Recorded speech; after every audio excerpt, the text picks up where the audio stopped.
Hello friends, કેમ છો? સ્વાગત છે તમારું દમુસ કિચનમાં. તો આજે આપણે આમળાની કેન્ડીની રેસીપી બનાવવાના છીએ. તો આ વિડીયોને આપ અંત સુધી જોજો. અને આ આમળા છે ને એકદમ સફેદ કેમ બને ને તેની હું ટિપ્સ તમને આપીશ. તો આમળાને તો કોણ નથી ઓળખતું, પરંતુ આમળા છે ને એ બધા જ ખાઈ શકતા નથી. કોઈને જ્યુસ નથી ભાવતું, કોઈને અથાણું નથી ભાવતું, કે કોઈને મુરબ્બો નથી ભાવતો. તો આજે હું જે લઈને રેસીપી આવી છું તે આ એમેઝિંગ રેસીપી છે કે તમે તે ખાતા પણ ધરાશો નહીં. અને વારંવાર આમળાની સિઝનમાં તમે જરૂરથી તે બનાવશો.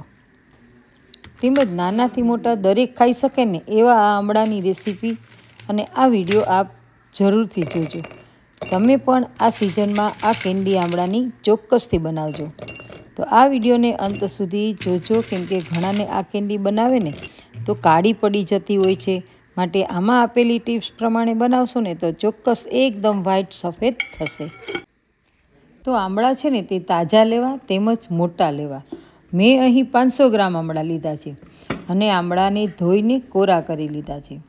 અને પછી આ આમળાને મેં ફ્રીઝરના બોક્સમાં મૂકી દીધા છે. તમે ગમે તે ડબ્બામાં કે થેલીમાં ભરીને મૂકી શકો છો. હવે આપણે આ આમળા છે ને તેને એક રાત માટે આપણે ફ્રીઝરમાં રાખી દઈશું. હવે મેં આમળાને સવારે ફ્રીઝરમાંથી કાઢ્યા તો આમળા છે ને તે એકદમ પથ્થર જેવા થઈ ગયા હતા. મેં આમળાને સામે અથડાવ્યા તો જુઓ પથ્થર જેવો અવાજ આવે છે. હવે આપણે આ આમળા છે એ ઠંડા છે ત્યાં તેમાંથી છાલ ઉતારી લઈશું. તો તેના માટે થઈને મેં એક ડીશ લઈ લીધી છે અને એક ચપ્પુ લઈ લીધું છે. અને જો આવી રીતે આમળાને હું છાલ ઉતારી રહી છું. તો છાલ છે તે ફટાફટ ઉતરી જાય છે. જો કે આમળા ઠંડા છે એટલે આપણા હાથના આંગળા છે ને એ ઠરી જાય છે, પરંતુ કપડું હાથમાં રાખીને પણ તમે છાલ ઉતારી શકો છો. આમળા 2-3 કલાક રાખી મૂકશો ને તો પણ છાલ ફટાફટ ઠંડા થઈ જશે એટલે ઉતરી જશે.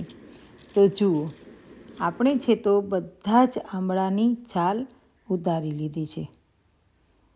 અને આ આમળાની છાલ તો ફેંકી નથી દેવાની, પરંતુ તેને રાખી મૂકો અથવા તમે મુખવાસમાં પણ તે લઈ શકો છો. તો જુઓ આવી રીતે મેં બધા જ આમળાની છાલ ઉતારી લીધી છે. અને હવે આપણે આ છાલ ઉતારેલા આમળાને આપણે થોડા બાફી લઈશું. એમ ગળી જાય એવા બાફવાના નથી. તો તેના માટે મેં એક તપેલું લઈ લીધું છે અને તેમાં ગરમ પાણી થવા ગેસ ઉપર મૂકી દીધું છે. તપેલી ઉપર છે ને આપણે કાણાવાળું વાસણ મૂકવાનું છે. તમે તપેલી ઉપર કાણાવાળું છીબું કે ચારણી પણ મૂકી શકો છો. મેં અહીં ખમણી મૂકી છે, અથવા તમે ઢોકળિયું કુકર પણ મૂકી શકો છો. તો હવે તેમાં મેં બધા જ આમળા છે તે બાફવા મૂકી દીધા છે. અને બીજી તપેલી છે ને તેને મેં ઢાંકી દીધી છે, એટલે આમળા એમાં બફાઈ જાય. તો 10 મિનિટ પછી છે ને આપણે તેને ખોલીશું અને જોઈશું ને તો આમળા છે એ એકદમ બફાઈ ગયા છે. તો જો આપણે ચાકાની મદદથી જે દબાવશું ને તો આપણને ખબર પડી જશે. એકદમ છુંદો થઈ જાય ને એવા નથી બાફવાના. અને તમે છે ને તેને બાફ્યા વગર પણ ઉપયોગમાં લઈ શકો છો અને એની રીત કરી શકો છો. તો હવે આપણે બધા જ આમળા છે ને એને એક અલગ વાસણમાં કાઢી લઈશું. અને પછી આમળા થોડા ઠંડા થાય ને એટલે આમળાને આપણે ખોલીને તેના પીસ છે ને એ આપણે અલગ કરતા જઈશું. તો આમળાના પીસ છે ને આપણે એકદમ અલગ કરી લેવાના છે. તો જો આપણે આમળાના પીસ અલગ કરીએ છીએ અને જો એકદમ આમળા બફાણા પણ નથી અને આમળાની પેશી છે ને એ તૂટતી પણ નથી અને એકદમ ગળી ગયા પણ નથી. તો જો હવે આવી રીતે આપણે બધા જ આમળાના પીસ કરી લેશું. અને જો એકદમ આમળામાંથી એ છૂટા પણ થઈ જાય છે અને તમે જોઈ શકો છો કે ગળેલા પણ નથી. તો હવે આપણે આ આમળા લીધા છે ને તેમાં આમળા જેટલી જ આપણે ખાંડ લીધી છે અને એ ખાંડને આપણે પીસી લીધી છે. અને આપણે થોડી થોડી આમળામાં આ ખાંડ છે તે ઉમેરતા જઈશું અને મિક્સ કરતા જઈશું. તો જુઓ, ધીમે ધીમે કરતાં આપણે થોડી થોડી ખાંડ ઉમેરીએ છીએ અને એને અંદર મિક્સ કરીએ છીએ તો ખાંડ એબ્ઝોર્બ થતી જાય છે. અને આપણે બધી જ ખાંડ છે એ આવી રીતે મિક્સ કરી લેવાની છે. મેં 500 ગ્રામ આમળા લીધા હતા એટલે 500 ગ્રામ ખાંડને પીસેલી છે. અને આપણે એકદમ આમળાના પીસને ધીમે ધીમે હલાવવાના છે, જેથી કરી અને આમળા છે તે તૂટી ના જાય. તો હવે આપણે આ આમળામાં બધી જ ખાંડ છે એ ઉમેરી દીધી છે અને મિક્સ કરી અને ઢાંકણ ઢાંકી દઈશું, જેથી કરી અને આમળા છે એ રાતભર રાખી દઈશું તો ખાંડ છે તેમાંથી પાણી છૂટી જશે અને આમળાના પીસમાં ખાંડનું પાણી ભરાતું જશે. તો જુઓ, ખાંડનું પાણી થઈ ગયું છે અને તેને આપણે હલાવી અને પાછું ઢાંકીને રાખી દઈશું ને આમ 2 દિવસ સુધી ખાંડના પાણીમાં આમળાના પીસને રાખવાના છે. આમળા એકદમ ખાંડના પાણીથી રસદાર થઈ જાય ને ત્યાં સુધી રાખી મૂકવાના છે. તો આપણે હવે 2 દિવસ પછી આમળાને ખોલીને જોયા છે તો આમળા એકદમ રસદાર થઈ ગયા છે, કેમ કે મેં 2 દિવસ સુધી વચ્ચે વચ્ચે હલાવ્યા રાખ્યા હતા. અને તો હવે આપણે આમળાને કાણાવાળા વાસણમાં વહેલા કાઢી લઈશું, જેથી કરીને તેમાં રહેલું ખાંડનું પાણી છે ને તે નીતરી જાય.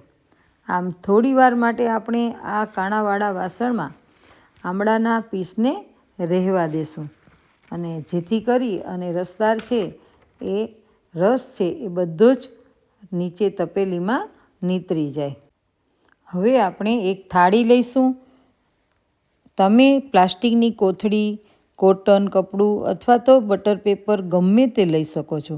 મેં અહીં થાળી લીધી છે અને આ થાળીમાં મેં આપણા આમળાના જે પીસ છે ને તે છૂટા છૂટા ગોઠવી દીધા છે. આમળાને છૂટા રાખવાથી જે આમળા છે એ એકબીજા ચોંટે નહીં અને બધી જ બાજુથી સુકાઈ જાય. અને આ આમળાનું પાણી છે ને તે આપણે ફેંકી નથી દેવાનું. તેને તમે શરબત બનાવવા માટે અથવા તો પૂરણપૂરી બનાવવા માટે પણ ઉપયોગમાં લઈ શકો.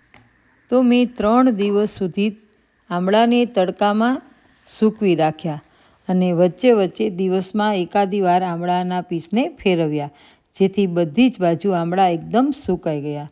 તો 3 દિવસ પછી આમળા એકદમ સુકાઈ ગયા છે અને મેં 2 થાળીમાંથી 1 ડીશમાં જ કરી લીધા છે. અને તેમાં જોઈ શકો છો તમે અને સાંભળી પણ શકો છો તેનો અવાજ કે કેટલા સુકાઈ ગયા છે. તો તમે આમળાનો અવાજ ખડખડાટ સાંભળી શકો છો. તો હવે આપણે આ આમળાને એમ જ નથી ભરી દેવાના, આપણે એના ઉપર કોટિંગ કરીશું, જેથી આમળા છે ને એ હાથમાં લેતી વખતે આપણા હાથ છે તે ચીકણા ન થાય. તો તેના માટે મેં થોડી ખાંડ દળીને પીસી લીધી હતી. તો આપણે એ આમળા ઉપર આ ખાંડ છે ને તે કોરી છે તે ભભરાવી દઈશું અને પછી હાથ વડે અથવા તો ચમચા વડે તમે તેને મિક્સ કરી લો. તમને લાગે કે ખાંડથી તો ઓગળી જાય, આપણા હાથ પણ ચીકણા થઈ જાય, તો તમે કેમ કે ખાંડ છે એ અમુક ટાઈમે જો ચોમાસું હોય તો ઓગળે તો પાછા આમળા તમને ચીકણા લાગે. તો તમે 2 ચમચી ખાંડ અને 1 ચમચી આરારૂટ અથવા તો કોર્નફ્લોર નાખી શકો છો. પરંતુ મેં અહીં ફક્ત ખાંડ જ નાખી છે, કેમ કે ઉપવાસ એકટાણા હોય તો આરારૂટ છે, કોર્નફ્લોર છે તે આપણે ખાઈ શકીએ નહીં. તો આવી રીતે તમે જો બનાવશો ને તો ચોક્કસ આમળા સારા જ બનશે અને લાંબો સમય સુધી રહેશે. અને છાલ ઉતારીને બનાવશો ને એટલે એકદમ સફેદ આમળા થશે.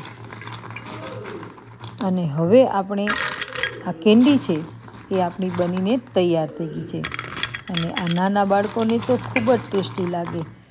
અને હવે આપ એને લાંબો સમય સુધી કોરી રાખવા માટે તેમાં તમે બરણીમાં ભરો. ત્યારે બરણીમાં ભરાઈ ગયા પછી તમે તેને ચોખાની પોટલી અથવા તો કોરો કાગળ છે તેને ગોળ ગોળ વાળી અને અંદર મૂકી દો તો કેન્ડી છે એ એકદમ કોરી રહેશે. તો જરૂરથી આ રેસીપી આંબળાની કેન્ડી જરૂરથી બનાવજો. અને વિડીયો પસંદ પડ્યો હોય તો વિડીયોને લાઈક કરજો, શેર કરજો, ફ્રેન્ડ્સ ફેમિલીમાં પણ શેર કરજો. અને મારી ચેનલ ઉપર જો તમે પહેલી જ વાર આવ્યા હોય ને તો ચેનલને સબસ્ક્રાઈબ કરી દેજો. ફરી મળીશું નવી રેસીપી સાથે. ત્યાં સુધી આવજો.